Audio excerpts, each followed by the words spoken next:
Welcome to Coming About with David Paragamian, the podcast that dives deep into the minds of leaders who have transformed their businesses and industries, paving the way for a better future. Here's Dave. Welcome back to my conversation with Risa Wexler, a true leader when it comes to navigating the ever-changing world of media, technology, and digital transformation. We've been discussing her eclectic 20-year career working on the agency and the client side with major companies. She now looks forward to sharing the love and being a true media nerd with her enthusiasm and passion in her own business that she started. Risa, you made this big decision to start your own company. It's brave, it's bold, and I love, of course, the Springsteen lyrical metaphor that led you to the name of your company. And I won't spoiler alert that for folks, but tell me a little bit more about how you decided to leave Pfizer and go out on your own. Well, Dave, every Springsteen fan knows you can't start a fire without a spark. And so my spark is always that for years I talked about starting a company called Advertising Works. And it's really very simple. The reason I wanted to call it Advertising Works is because advertising works. It literally does work. So very logical, very simple, hopefully very self-explanatory. And it's just something that I've always wanted to do. So I can't tell you how cool it is now that I've actually done it. I've had a bunch of clients so far, all different clients, platform side, pharma, startup, media vendor, and others. And what I love about it is that it sort of takes me back to the first part of my career where, although it's in a much more compressed time, because it could be in the same day. So in that early part of my career where you'd work on one client for 9 months, 12 months, 16 months, whatever, then you'd get like a new job, and I'm going to use air quotes on that. You'd still be in the same office, the same building, but you'd have a whole new set of clients and characters and things to learn. And this is the same, but on a daily basis. So I'm working with different clients in the same day. And what's been really rewarding is having this variety of clients because it keeps everything so interesting. And I've met just tons of new people and continue to learn so much from all of them in this very short time. And I will say, kind of sounds hokey, but it's invigorating. And it's also a lot of fun. It goes back to that, like this being constantly interested in learning about what else is out there and what's new. And this gives me exposure to different companies and different people on a daily basis to understand what they're doing and what's new in their world and how we can bring that back to what's new in the media world and how to best apply what is available today to help them achieve their goals.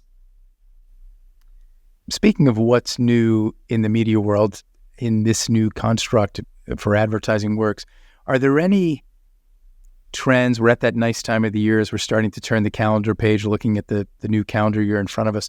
Are there trends, issues, hot takes that you have for the listener? I think in general, data is, they say the new gold, right? And I think that's pretty obvious. I think what also is obvious is the way in which pharma can and should not use that data. The hilarious part about this is while everybody's getting their hands slapped from GDPR to California, CCPA, CPRA, and everything else, all the other now like almost 24 laws that are potentially coming through at the state level, pharma's already been compliant with privacy forever. So I find it kind of funny that that's a thing now, and people say that pharma is behind. But I think pharma actually has an advantage right now because they already know how to do that. Not only are they guided by HIPAA, but there are so many other government agencies that are making sure that they don't step out of line with patient information, customer information, that they already know how to operate in this world. Now, that may sound restrictive to everyone else, but I think the guiding light should be if it were your information, how would you want it used? I mean, I'm one of those people who goes through the privacy policy. Yes, I hit accept everywhere like everyone else. And I do think they need to change that and almost make it like the nutrition labels and put up front what you can, what they will and won't do with your information, and make the opt-out a lot easier. I do think that that should be the case. But I think pharma knows how to use and not use information in ways that are, we always used to say our lens was, don't be creepy. And if you can follow that rule, it really makes it very simple when you're thinking about, should we or shouldn't we do this? And again, I go through every one of those policies and I opt out of everything. No, I don't want anything personalized, any of my ads. I don't want any of my information out there. No, I don't have listening devices in my house. Although I have a lot of people in my household who want them, but I don't like people listening because I'm a little paranoid. But, the kids don't care. So the next generation couldn't care less that Alexa and Siri and Google are listening. They actually understand that the bargain is I get this stuff for free if I give them my information and my insights, which is not a bad trade-off.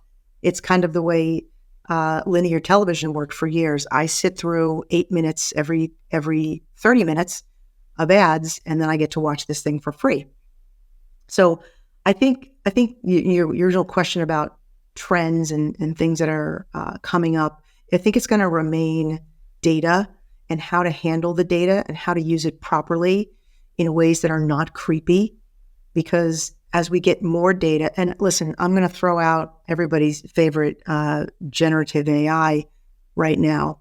It's so obvious, but the peril there is equally obvious. And I guess the Sam Altman shenanigans of the last week or so are very clear for what their struggle was internally, right? So are we those people who we don't use it for anything other than altruism, as those board members were members of that group, or we make buckets and buckets of money? And I think it became pretty clear that the buckets of money side just won, with the Microsoft weighing in on it and Sam Altman going back and the board getting fired.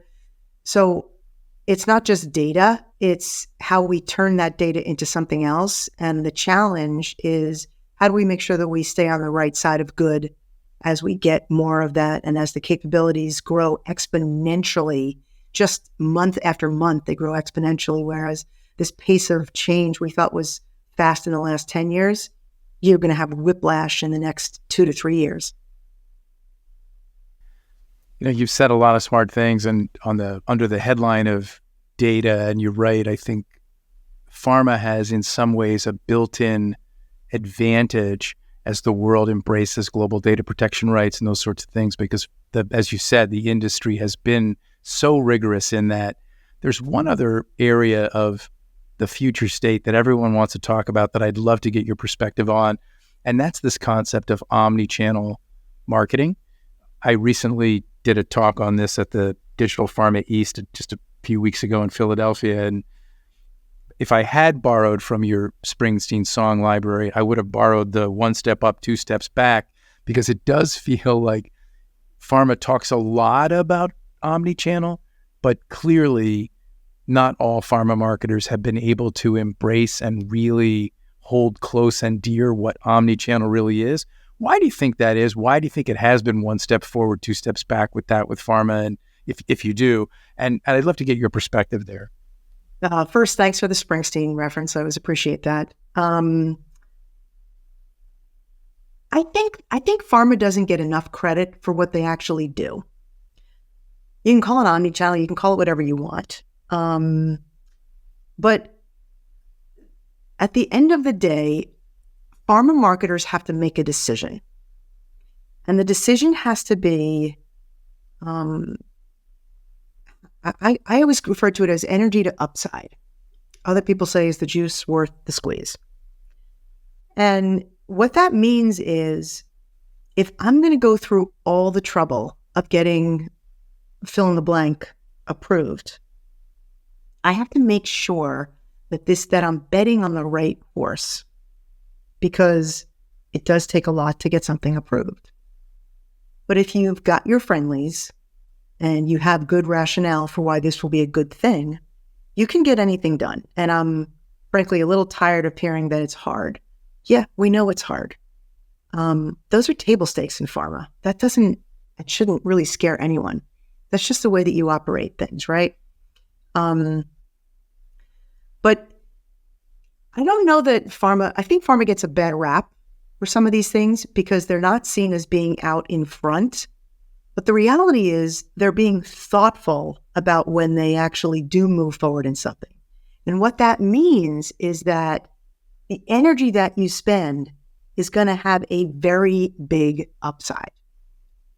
So you may do fewer things, but you will do fewer things very well, and you will do a lot of it. So pick any placement, pick any platform, pick any technology, and the media and the marketers folks are saying, okay, which one is going to move the needle the most for us? Where are our patients spending more of their time?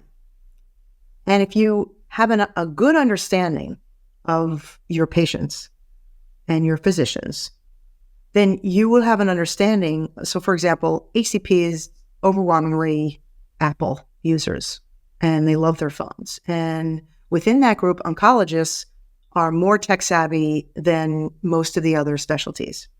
So if you're an oncology marketer, you're going to want to be leaning into placements and technologies that take advantage of that. That is worth your while. On the flip side, if whatever the latest new thing is, and you could say it's not new, but you could say TikTok. Sure, TikTok is great. TikTok is great for a whole bunch of things. And I would argue there's an incredible space on TikTok for medical information. I mean, hands down for experts. And I know there's a whole bunch of KOLs, or I should say digital KOLs that are on there. And, they've got really big followings and they do a really nice job. So it's not a matter of yes or no to these platforms. It's a matter of how do you show up there? And so if you cannot find a way to show up on a platform like TikTok that is authentic to the platform and also authentic to your brand, then the upside is not worth the energy. The flip of that is if you can find that sweet spot, you're going to have wild success on that platform. And not everybody can copy it. So there are a lot of categories that are much more consumer focused. And those obviously play a lot better. It doesn't mean that there's not a spot for rare disease information on TikTok. There absolutely is. The question is, and the challenge really is, how do you show up as a brand? Do you show up and say, hi, we're the best brand for this, and then you leave and you look like a carpetbagger? Or do you show up in ways that are genuine to the platform and genuinely helpful to the patients? And that's really the key, is how do you make what you're doing relevant, authentic, and fit for the platform? And that's always been the key. And if you can do that, then you could have a win on a platform. And so the whole omni-channel thing, it's not because they don't want to be everywhere.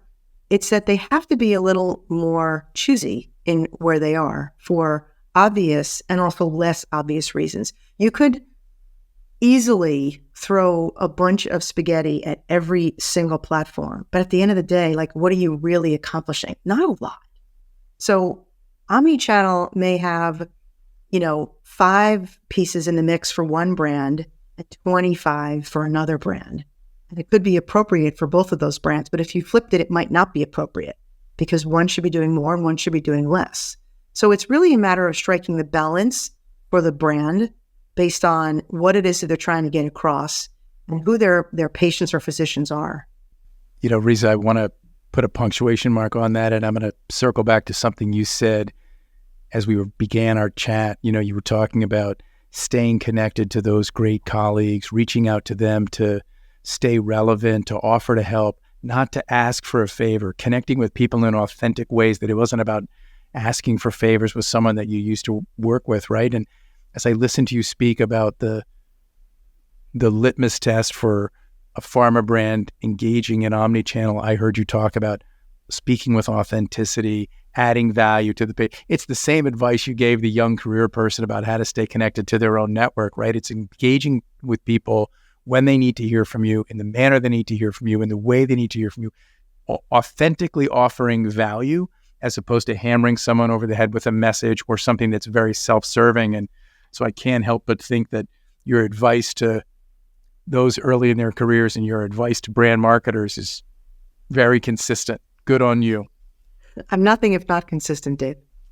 Well, I'm mindful for our listeners that we have to pull the threads together here and get ready to close. I want to give the last word to you, Risa.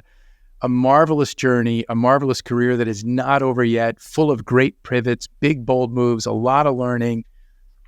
Any final words you to leave with the listener, knowing that our theme here has been about helping people to be empowered to make these career-changing moments, these big decisions, these moments when their careers have been coming about. Any last thoughts you want to leave with the listener? Yeah. So first off, I'll say thank you, Dave. This has really been a lot of fun to chat with you. Your book is great, by the way. If you folks haven't read it, I highly recommend it. And I guess the one final thing that I would tell everyone, and I do tell folks when I mentor and chat with people, is if you're not having fun, it's time to go home. By the way, that started out in bars when I was in college. And I was not a big drinker, and I just was not having fun, so I would leave early. But it really follows through. So again, I'm pretty consistent. Media is the most fun business that I could have ever imagined falling into. When I first started out, all my friends had other jobs making three times the amount of money that I was making, and they were jealous at how much fun I was having. And that for me has been a consistent. So I would strongly advise that if you're not having fun, it's time to go home. And that means if you're not enjoying your current role, there's 10 others out there. Go find another one. If you don't like who you're working for, go find somebody else. But media is a super fun business with really, truly great and wonderful people. I have so many friends that I've made that will be friends when I'm way done with working, because they're just good people and you can find them everywhere. The other thing I would say is lean into everything that seems or feels new today, because at the pace of change that we're seeing right now, it won't be new for long. So I think it's really important to stay open to everything that's coming down the pike now and in the future, because if you consume all of it as it's happening, each new thing, and it's just a little new versus, taking a nap for 6 months and then being like, oh my God, what is generative AI? Like now you're like lost at what's happened and what it is and what it can do and the perils and the pitfalls and the positives that can come out of it, so that the next thing that comes after it is going to be even more baffling. So it's really about staying in touch with everything that's happening today.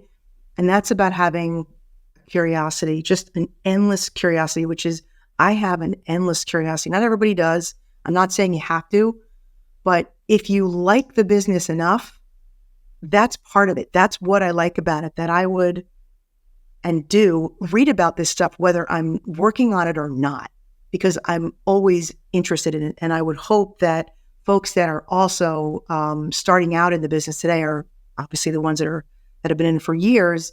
You're reading everything, you're consuming everything, you're trying everything, you're signing up for everything so that you can experience what it is firsthand, so you can talk about it and you can know how to use it and you can know what it's for and what it's not for. And I think that that's really, really important.